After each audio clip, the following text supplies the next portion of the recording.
E aí, bom dia! São dias de domingo. Vamos fazer mais um passeio aqui por Floripa. O sol se escondeu, mas vamos aproveitar bem o dia. Na faixa.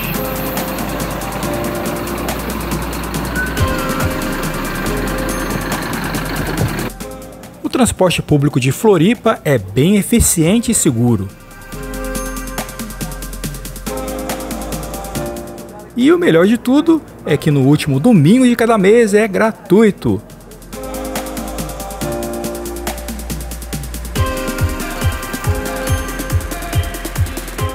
Passando agora pelo bairro de Jurerê Internacional. E olha as casas de alto padrão.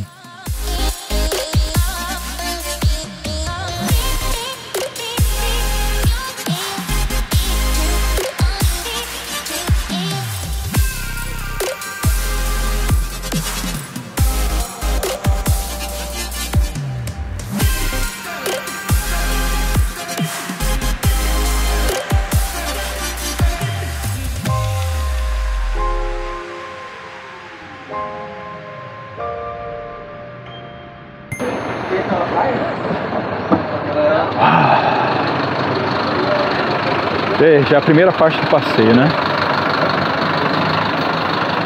Agora a gente vai subir aqui.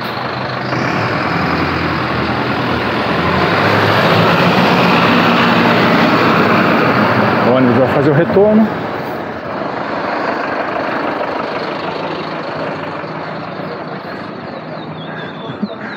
Que aqui é um subidão, mas é bem pertinho. E logo no começo já tem a primeira atração do passeio, bem aqui.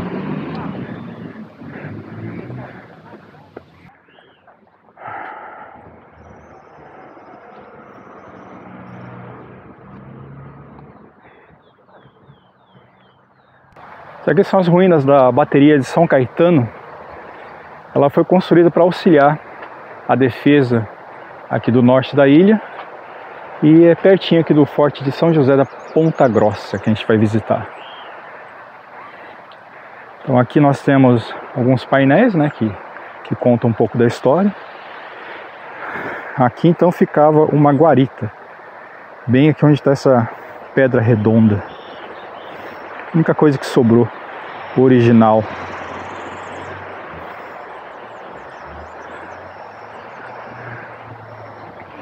Então aqui a gente tinha eles tinham, né, uma visão privilegiada de todo mundo que chegava aqui no norte da ilha.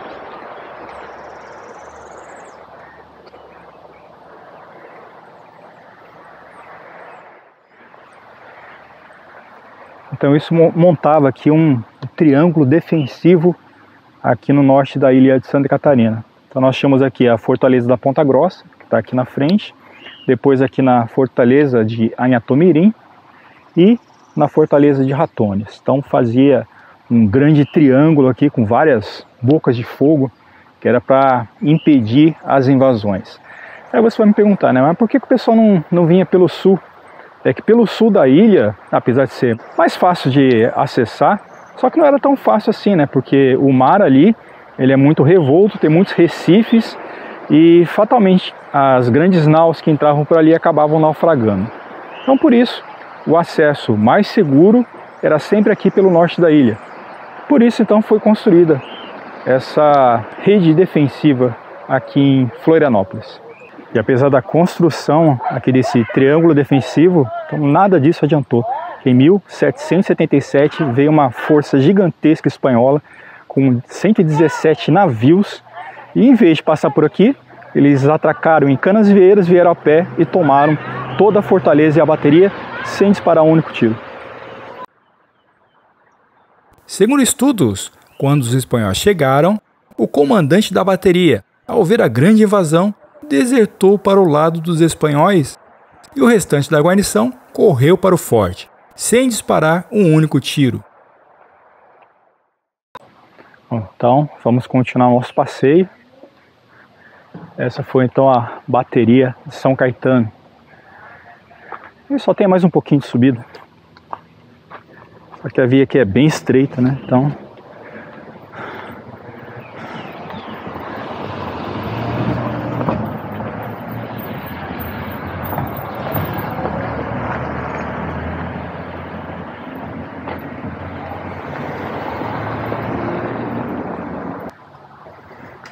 Bom, esse é um estacionamento particular.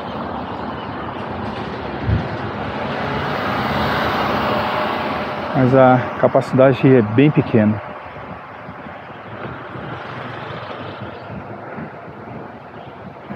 Dá uma olhadinha aqui, mostrar os detalhes.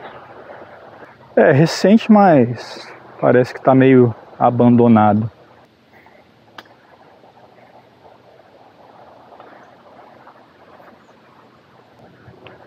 Vamos dar uma olhadinha nessa vista.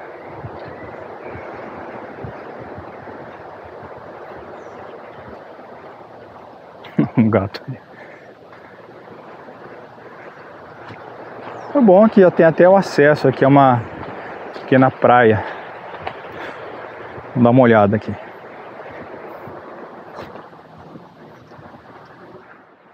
E olha só, hein? Temos um pequeno refúgio pra gente poder curtir o sol. Dá um pulo, se eu cair tá gravado. Pronto. E que beleza, né? É uma prainha bem escondida. Muito legal. Eu particularmente não conhecia aqui. Eu ia só até um pouquinho mais atrás. É que o acesso é bem escondido. Fica dentro do estacionamento. Aí você conheceu mais essa dica aqui do Tripsiflix.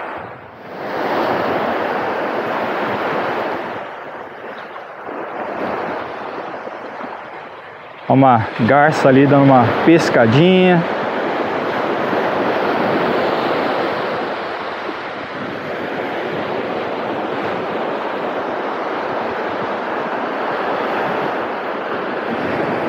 E de manhã tava um céu bonito, tudo azul, um sol. Aí eu falei, pô, legal para fazer um passeio, mostrar um dia quase verão aqui no norte da ilha, só que olha só, o céu fechou, mas mesmo assim não desanimei e vamos continuar o nosso passeio. Aqui nós temos uma fonte, uma nascente, né? Interessante.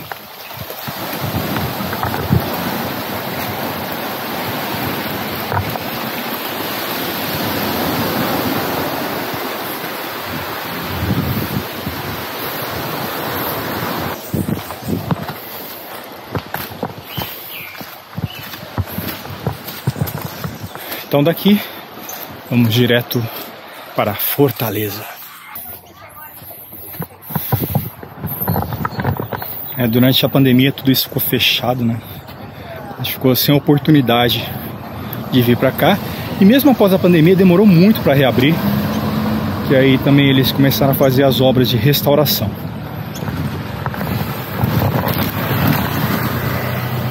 Aqui acesso à Fortaleza e a praia via trilha centenária. Daqui era o antigo orelhão, telefone público, né? A gente conhecia como orelhão. As pessoas nem sabem mais o que é um orelhão, mas está aqui, bem típico. Um restaurante que está fechado.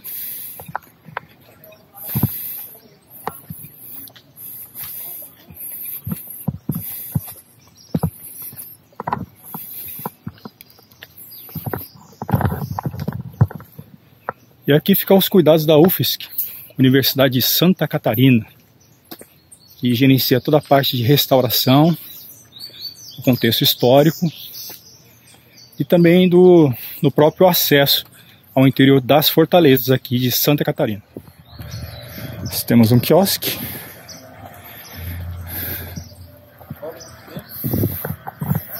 Vamos iniciar então o nosso passeio aqui pela parte externa da fortaleza. Com a restauração ficou bem agradável. Essa parte aqui do passeio, dos painéis informativos e da própria conservação da fortaleza em si. Demorou, mas ficou bom. Isso que importa. Bom, nós estamos bem aqui no norte da ilha. Visitamos a bateria de São Caetano. E aqui são os outros dois fortes, né? Pontal dos Ratones fica numa ilha. Não, essa aqui não fica na ilha não. A ilha aqui, ó. Fortaleza Santo Antônio dos Ratones. Aqui a parte do Pontal e outra na ilha de Anhatomirim. Na parte sul, nós temos aqui a Fortaleza de Nossa Senhora da Conceição de Araçatuba, de 1742. Então ela foi concluída um pouquinho antes aqui dessa fortaleza. Notem que é bem estreito essa parte aqui de acesso e aqui é cheio de arrecifes. Então a entrada por aqui era praticamente naufrágio certo. E mesmo assim eles construíram uma fortaleza aqui para impedir qualquer invasão. E realmente impediu a invasão e obrigava todo mundo a vir aqui pelo norte da ilha. Só que o maior problema era justamente esse, né? Que quando os espanhóis vieram, eles não vieram aqui pelo triângulo defensivo. Eles desceram aqui em Canasvieiras. E pegou todo mundo de surpresa. Aqui nós temos então um mapa do interior da fortaleza, que a gente vai visitar daqui a pouquinho. Então ela foi construída em 1740 e concluída mais ou menos em 1755, justamente na esperança de poder dissuadir qualquer invasão e proteger toda essa região de Santa Catarina. Que beleza, tudo restaurado. A gente conta até com acessibilidade. Temos um elevador ali para cadeirantes. E uma passarela muito legal, né? Com deck de madeira, guarda-corpo de metal. E um ponto incrível aqui também para tirar algumas fotos da fortaleza da região.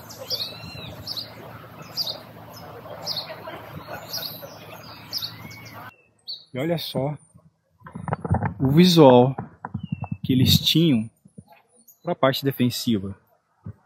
A gente pode ver alguns canhões lá na frente também.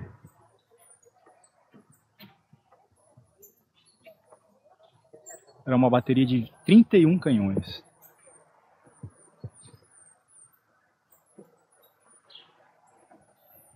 E mais uma guarita também. Essa devia ser igual àquela da bateria de São Caetano. Só que aqui está inteirinho. Vamos continuar o nosso passeio de exploração.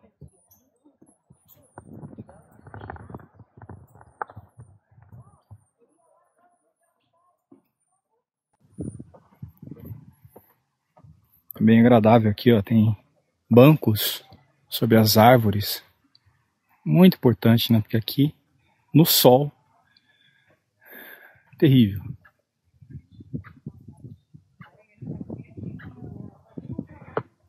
Aqui o detalhe da vigia. Olha só. Essa grande pedra aqui de suporte da vigia. Uma característica bem portuguesa. Nós temos os beirais também.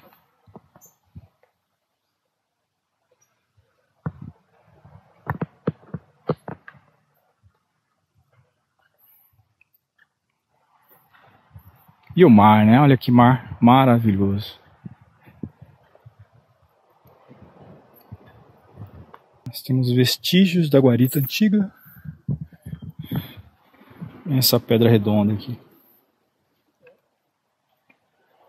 E vai ficar ali em cima.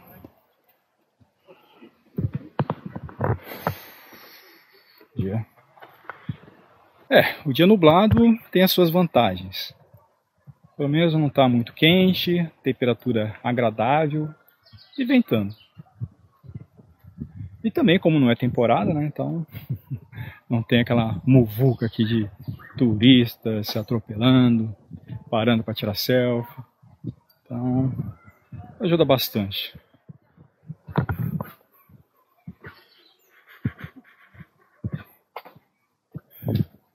Olá, Fortaleza. Mas são os mesmos painéis ali da entrada. Vamos conhecer a Carioca. Olha só algumas plantas medicinais, boldo.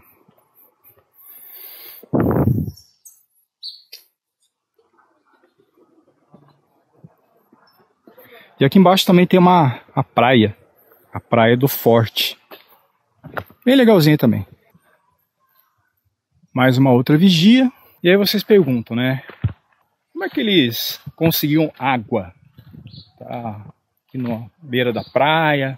Eles tinham uma nascente ali na frente, chamada Carioca. Eles construíram ali uma casinha, né? Uma casinha branca. Aí era apelidada de Carioca. Ela foi construída em cima de uma nascente e acumulava água potável que abastecia toda a fortaleza. Aqui, ó. Então essa é a nascente.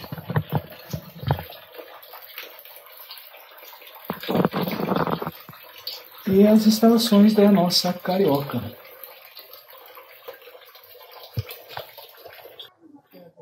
A fortaleza é construída em vários níveis, justamente para proporcionar uma visão mais ampla e privilegiada aqui de toda a entrada norte. O acesso aqui é muito legal, né? Ficou muito bom esse trabalho aqui de restauração e de turismo também. Logo ali na entrada, então, nós temos as pedras. Essa pedra de cantaria foi trazida de Portugal para fazer a entrada aqui do pórtico e alguns outros adornos aqui dentro da fortaleza.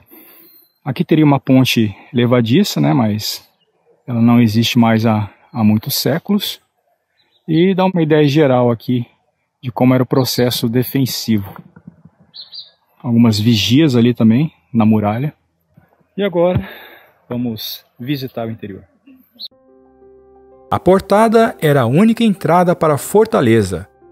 Por isso, precisava ser defendida a todo custo, contando com um fosso e teto com estacas que caíam sobre os atacantes. Entrando à direita, Olá, temos a bom dia. Casa da Guarda. Bom dia. Ingresso. Um só. Nela, permanecia uma guarnição para controlar e defender o portão de acesso, utilizando as seteiras para observar e atirar contra os invasores.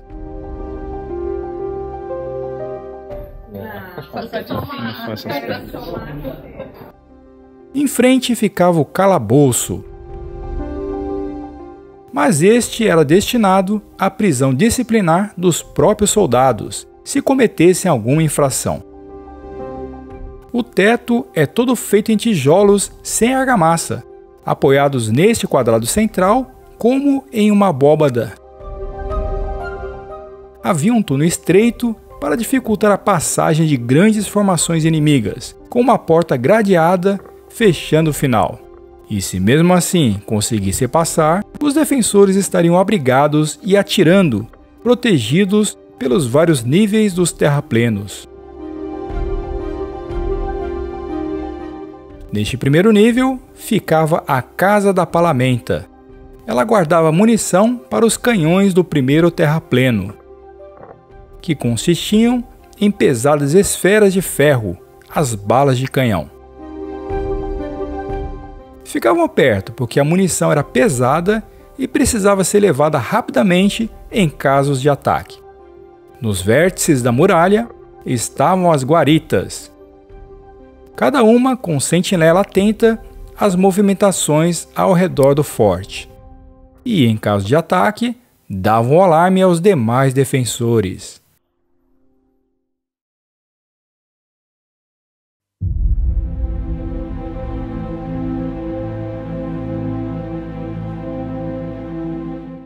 O forte contava com 31 canhões, distribuídos entre os terraplenos. Eram canhões de bronze, fabricados por Portugal, ou de ferro, comprados geralmente da Inglaterra.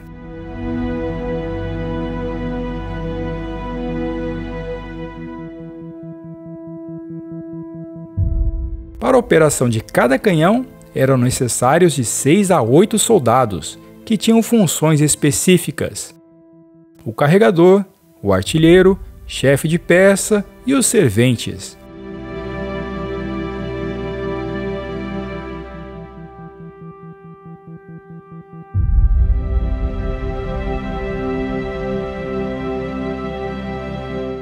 Os canhões tinham que estar em superfícies de pedra para não inclinarem ou afundarem no solo. Se fosse invadido, os invasores teriam pela frente a defesa do segundo terrapleno.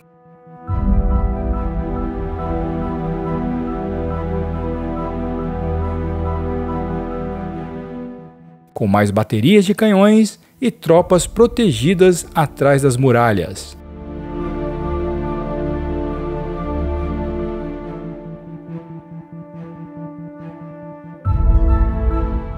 E a chamada defesa em camadas.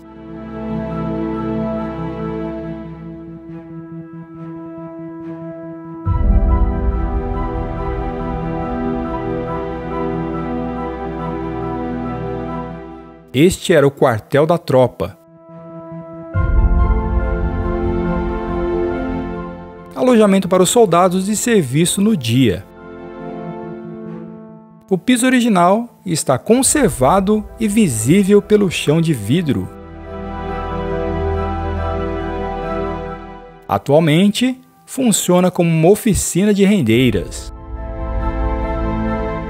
Tradição secular trazida pelos colonos açorianos e quase em extinção na atualidade. Dona Zenaide é uma das rendeiras que preservam essa cultura, aprendida aos 5 anos de idade.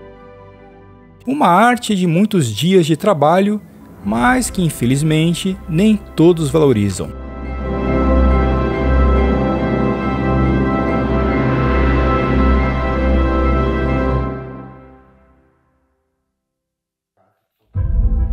As paredes do quartel foram reconstruídas segundo pesquisas históricas.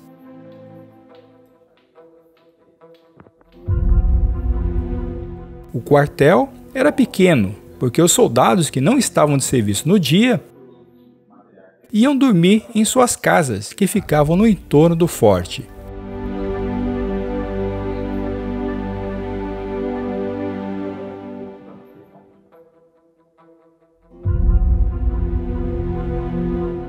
Na parte dos fundos ficava a Casa da Farinha, onde eram guardados os mantimentos.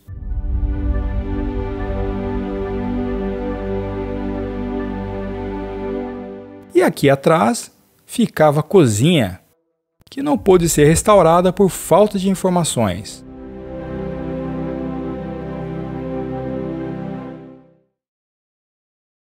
É muito legal a história, né? Vou visitar agora o último terrapleno.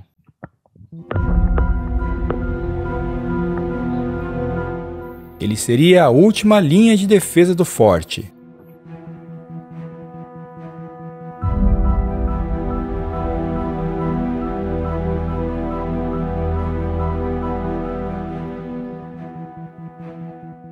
A visão panorâmica é o grande destaque do lugar, fazendo visada com as demais fortalezas.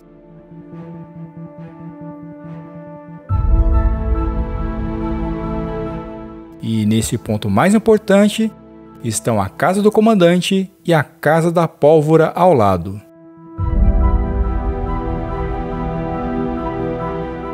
Os painéis informativos são excelentes,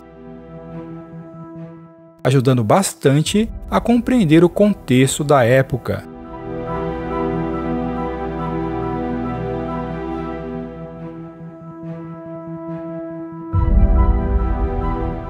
E mostrando o grande trabalho arqueológico que foi desenvolvido por aqui.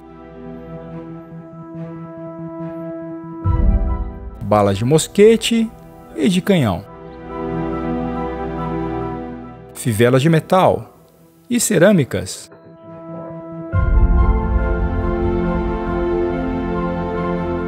Todo esse conjunto de fragmentos possibilitaram montar esse grande quebra-cabeças e recontar a história do nosso país.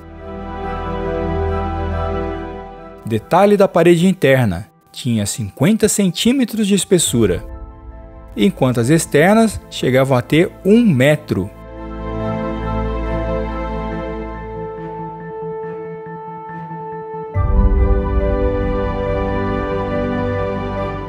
Muito legal esse contexto histórico.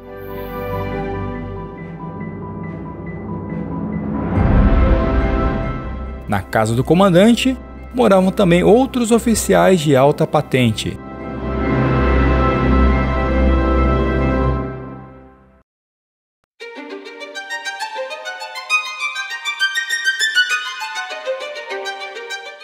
E essa seria a visão da invasão.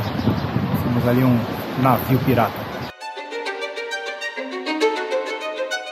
Quando a bateria de São Caetano desertou, deixou a fortaleza totalmente exposta ao ataque por terra, inclusive com os próprios canhões da bateria podendo ser usados para destruí-la.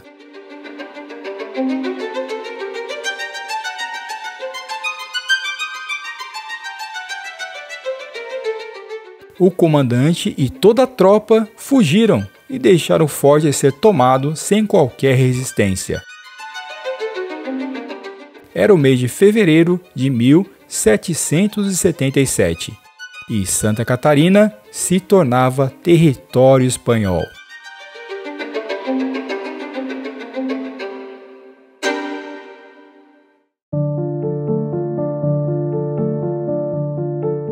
Somente em 1º de outubro do mesmo ano, a Espanha devolveu o território a Portugal, após o Tratado de Santo Ildefonso,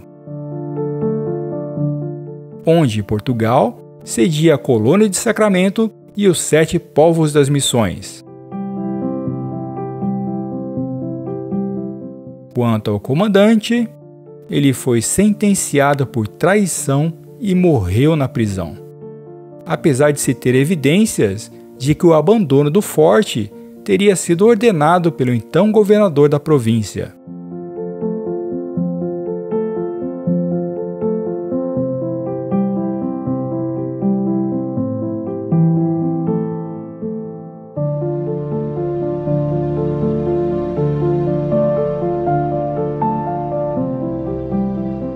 A capela traz os santos de devoção da época.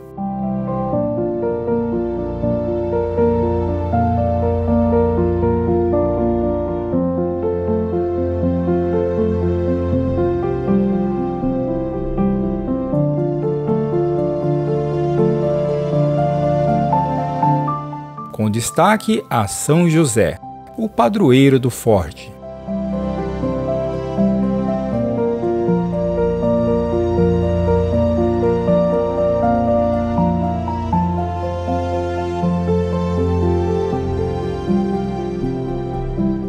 E um detalhe da construção original.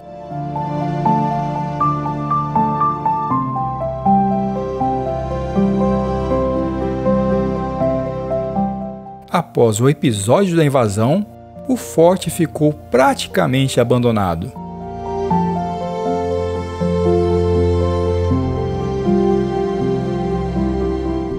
Em uma inspeção feita em 1863, nenhum dos 29 canhões restantes tinham condições de funcionamento, sendo considerados sucata.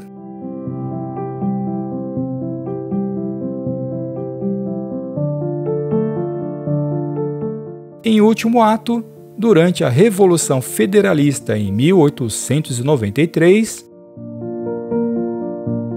os revoltosos instalaram canhões raiados para combater as forças do exército, mas também foram derrotados sem disparar um único tiro.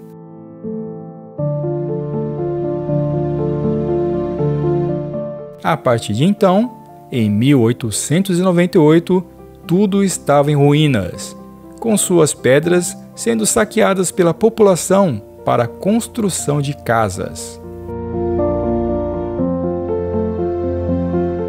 E o longo trabalho de restauração só terminou em 1992.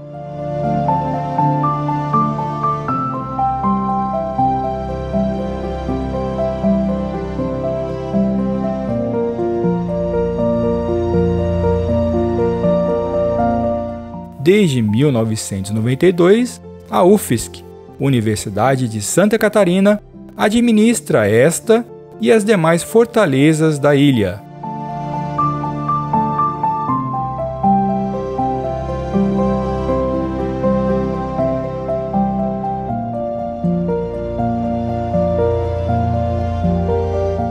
O forte está aberto para visitação todos os dias da semana e possui várias visitas guiadas e gratuitas.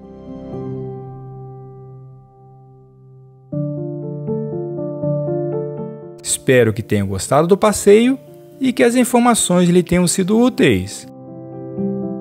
Confira no canal outros passeios e atrações. Agradeço a sua audiência.